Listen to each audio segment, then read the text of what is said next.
Fire service আসলে কি হবে, এখানে পানি নেই, পানির জন্য অভাব। পানির জন্য আমরা যারা এখানে পাবলিক আছি, এলাকার বাসী বাড়িটা যা আছি, এই পানির জন্য আমরা আগুন নিভে পারতেছি না। পানি থাকলে এখানকার আগুনটা আরও আধা ঘন্টা আগে নিভে যায়, কিন্তু এখন আমাদের কপাল মন্দ, একমাত্র আল্লাহ ছাড়া উপর আল্লাহ কেউ জানে না যেখানে পানি পাবো কি না। পানি হলে বাবা আমরা এই আগুনে নিভে পারতেছি। আগে আগুন লাগছে, আবার আজকে নতুন করে আগুন লাগলো, আপনারা সবাই দেখেন। এবং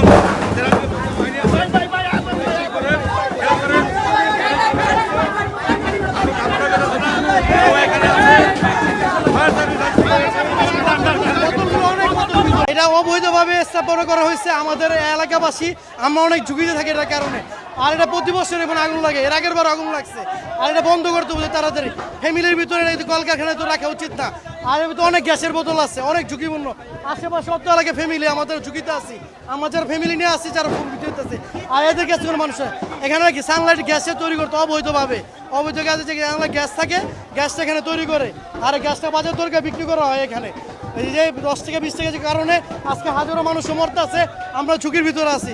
এই আমার মস্তান চাচা আছে, ওদের সভাপতি সাথে কথা কইতে হতেন, অবস্থা অনেক খারাপ।